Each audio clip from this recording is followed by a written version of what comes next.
I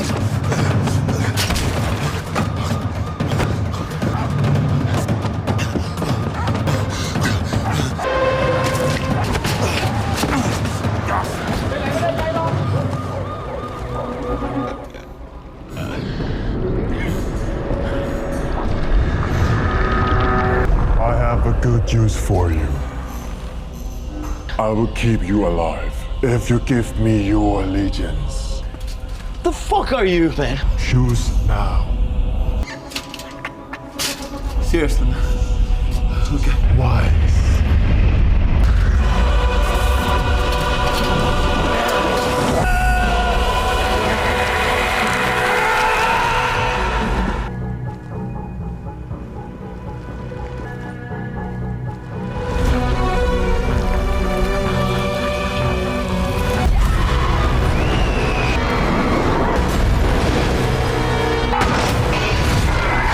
Seketika, kota tersebut pun porak-poranda. Hal itu dapat dirasakan oleh seorang biksu yang langsung pamit pada gurunya.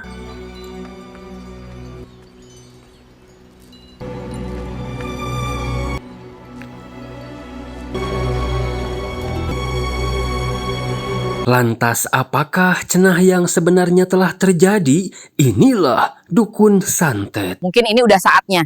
Semakin kesini, semakin banyak yang cuma nonton channel Anteng Bersama tanpa subscribe, like, komen, atau share. Aku santet kalian. Diperlihatkan satu keluarga yang baru mendarat di Bangkok hendak healing-healing manja. Mereka terbang dari Imiriki, terdiri dari si ayah sang polisi berdedikasi bernama Jack, istrinya bernama Prank beserta buah hati mereka bernama Lu.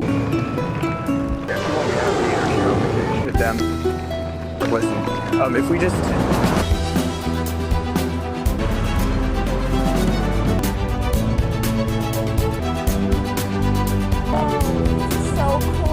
Ternyata mereka akan menuju ke rumah orang tuanya si Prank, tapi akan nginep dulu di hotel, cuma mau mampir dulu ke mall untuk membeli beberapa makanan.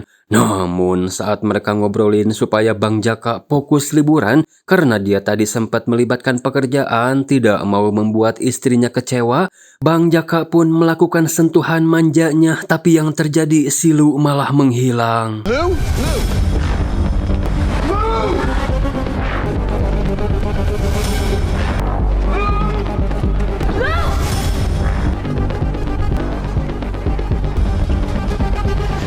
Ternyata si Lu ngejar kupu-kupu dan bertemu dengan si biksu. Anehnya si biksu tahu nama Bang Jaka. Dia berkata kalau pertemuan kita bukanlah kebetulan karena kau adalah orang yang lahir dalam kematian di bawah bulan berdarah dan kau adalah sang penjaga gerbang. Jadi saya?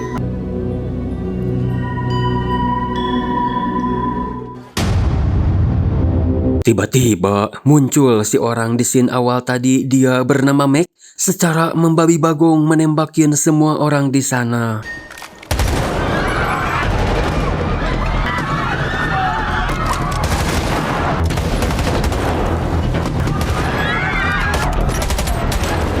Get back in there, hide. I have to leave now. It'll be okay, I promise! I promise! Can you get in? Can you get in?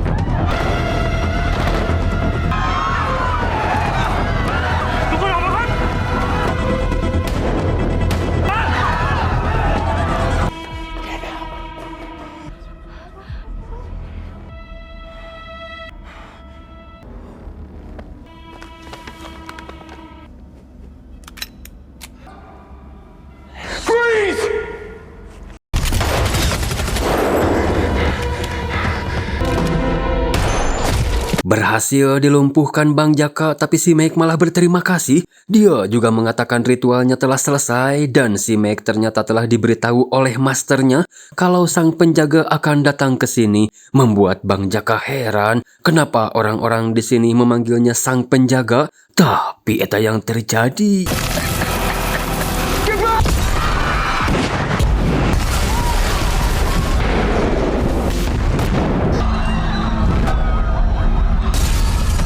Let's go.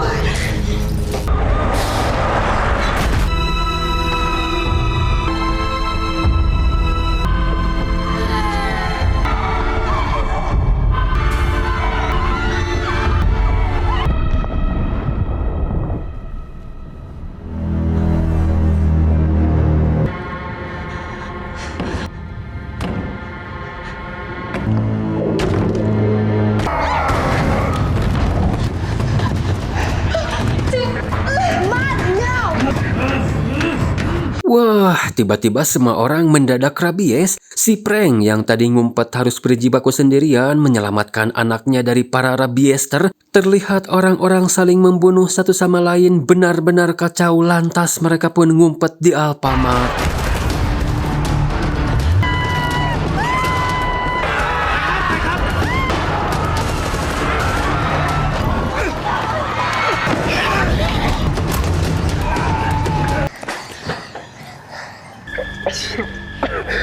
Apakah yang terkena hanya orang di luar mall saja? Karena Bang Jaka beserta satu polisi lokal, mereka berdua bahkan selamat dari ledakan yang terjadi di depan mata mereka. Anehnya, tak ada satupun manusia, bahkan jasad orang yang tadi ditembakin si Meg pun semua menghilang, dan mall terlihat seperti sudah lama terbengkalai.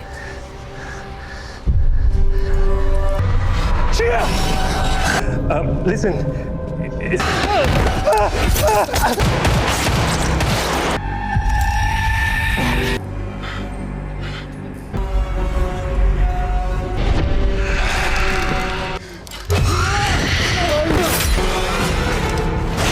Bang Jaka mencari anak istrinya jelas tidak akan ia temukan karena mereka saat ini berada di Alfamart. Si Prank yang akan menghubungi emaknya tapi sinyalnya hilang. Lantas dia pun akan mencoba memakai telepon kabel tapi satu rabiester malah ada yang masuk.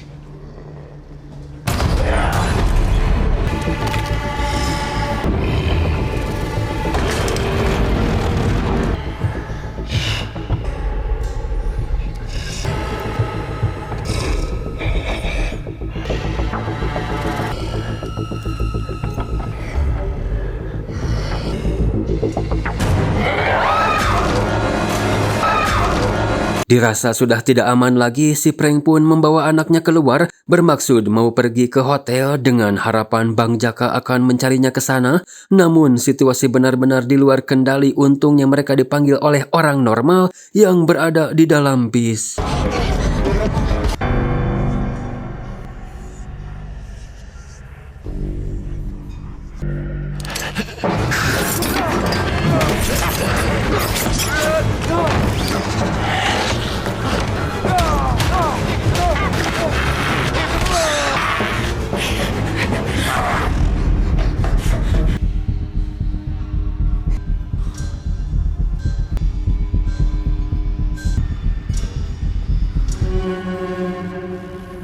Gelo, yuh awewe seperti orang mati yang tidak bisa mati, namun dia berhenti ngejar Bang Jaka masuk ke dalam portal darah. Si Prank bertanya pada sopir kenapa tidak pergi menjalankan bis. Usut punya usut, ternyata kuncinya ada di luar. Si Prank pun nekat pergi mengambilnya dan segera menjalankan bis minta diantarkan ke hotel. Tapi sayangnya jalan ke arah hotel tertutup oleh kendaraan yang ngajar rongkeng. Terpaksa mereka harus turun dan berjalan nyeker supaya bisa sampai ke hotel.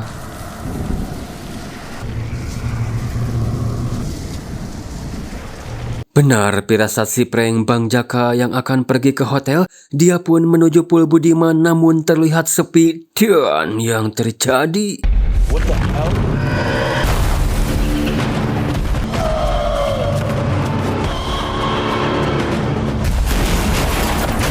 Iblis macam apa cina itu, gengs? Untungnya Bang Jaka diselamatkan si biksu. Dia pun memperkenalkan diri bernama Chen, berkata jika kau mau menyelamatkan anak dan istrimu, maka ikutilah aku.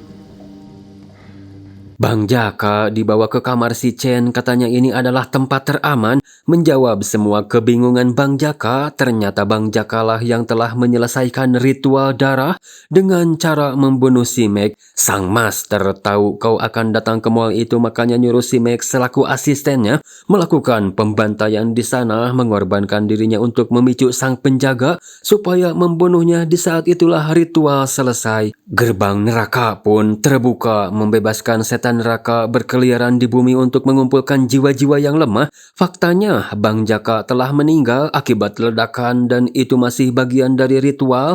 Jadi Bang Jaka saat ini berada di alam yang disebut Hydrance, alam antara hidup dan mati. Lalu siapakah sebenarnya si Chen ini? Karena dia menyebut sang master penyebab semua ini adalah ayahnya bernama Wei Qian. Seorang nekromancer yang sangat kuat dan hanya tinggal menunggu waktu. Semakin banyak jiwa yang terkumpul, maka dia akan semakin tangguh. Tapi kita masih bisa menghentikan itu semua selagi gerbang neraka belum terbuka dengan sempurna. Why me? Jadi Bang Jaka kala itu lahir ke dunia bertepatan dengan kematian si Wicien, dan itu terjadi di bawah bulan darah. Itu sebabnya kenapa kau disebut sang penjaga, dan kau juga tidak bisa menyangkal takdirmu. Jika kau mau menyelamatkan istri dan anakmu, selesaikan tugas ini, karena hanya kamu yang bisa kembali menutup gerbang neraka.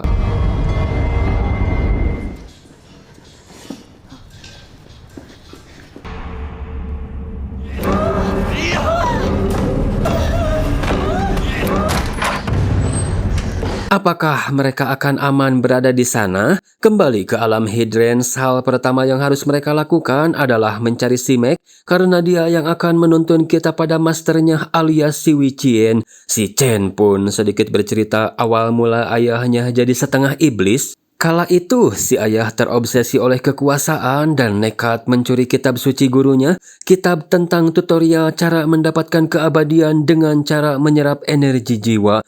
Namun, kitab itu tidak bisa diakses oleh sembarang orang. Alhasil, kitab tersebut menyerap jiwanya secara perlahan, sadar tubuhnya mulai melemah. Si ayah yang hampir putus asa mencoba menggunakan kekuatan yang dia pelajari dari kitab untuk berpindah ke tubuh lain, mengorbankan tubuh putranya sendiri.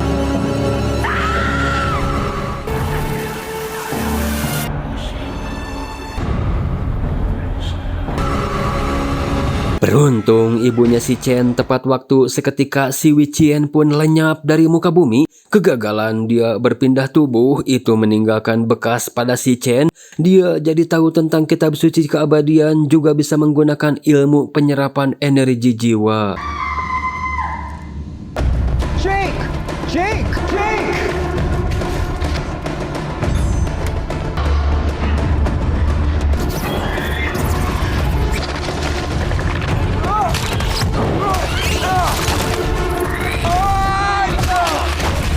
Follow me. Follow me.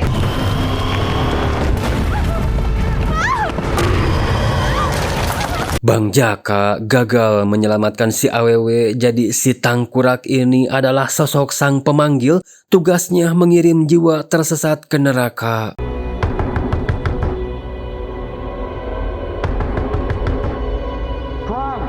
Yo, tiba-tiba Bang Jaka sudah sampai di hotel, padahal dianya masih berada di dunia Hydrance, yang ternyata si Chen tahu kalau si Meg sudah nyebrang ke dunia nyata.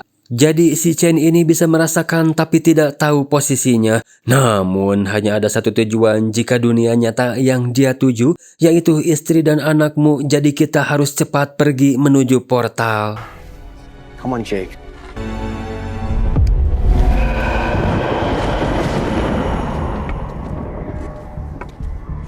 There it is. That's our portal.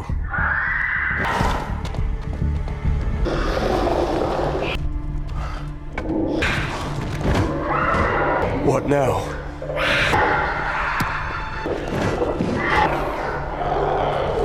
No sudden moves.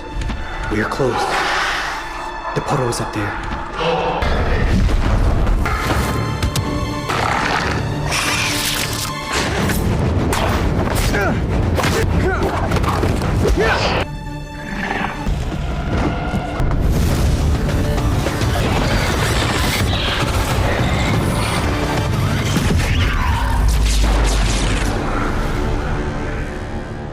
Mereka pun kini sudah berada di dunia nyata. Setan tadi tidak akan nampak dan bukan ancaman selama mereka tidak merasuki medium fisik dunia nyata. Namun Bang Jaka kaget ketika ngaca karena fisiknya bukan tubuh dia. Si Chen mengungkapkan cuma itu yang bisa dia lakukan karena situasinya sangat genting. Dan sebelum pergi ke hotel, si Chen memberi Bang Jaka senjata yang bisa melukai si Meg berupa pistol batu api kuno dengan peluru pemanggil. Sedangkan si Chen akan menggunakan pisau nona metal terbuat dari 9 unsur logam yang bisa menghalau serangan ilmu hitam. Sebenarnya senjata ini hanya si Chen gunakan untuk bertahan saja karena dia dilarang membunuh menggunakan pisau ini, tapi itu tidak berlaku padamu.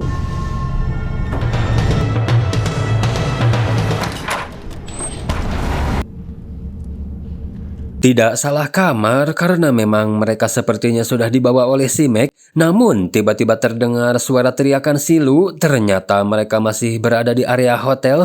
Cuma masalahnya mereka tidak mengenali Bang Jaka. Si Meg pun datang bak Super Dede seolah-olah dia sedang melindungi keluarganya. Yang ternyata jasad Bang Jaka adalah hadiah bagi si Meg karena telah sukses membuka gerbang neraka.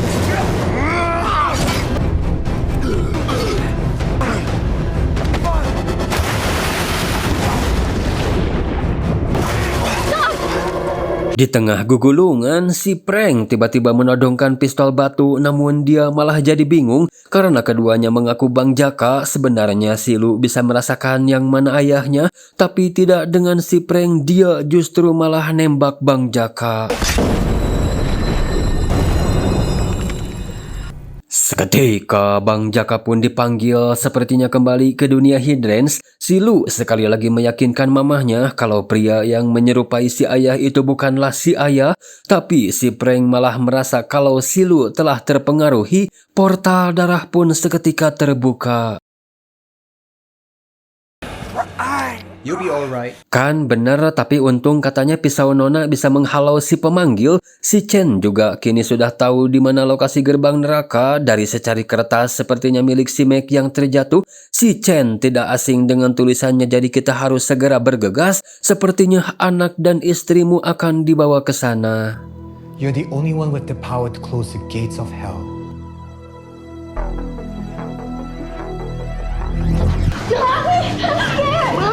Very safe. Ini dia sosok Wichien, nekromancer terkuat. Jadi nekromancer itu sebutan bagi orang yang menguasai ilmu sihir atau ilmu hitam yang berkaitan dengan kematian dan dunia goib. Untuk menyempurnakan pembukaan gerbang, si Wichien membutuhkan darah dari keturunan sang penjaga, dan sebenarnya Bang Jaka juga sudah berada di area gerbang, hanya tinggal mencari portal saja dan menemukan wadah baru bagi Kang Jaka.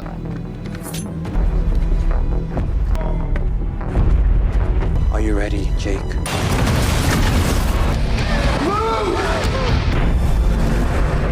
Send him back to the Hindus.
Si Meg pun dikirim ke neraka oleh sang pemanggil, di mana si Wichien nyantai-nyantai saja karena dia tahu anaknya tidak akan bisa menghentikan dia, yang padahal...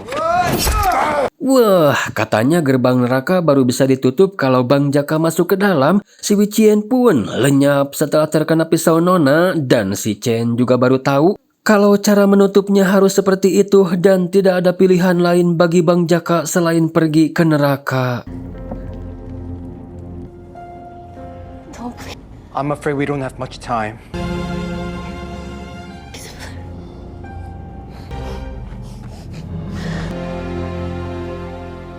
Get back. I will.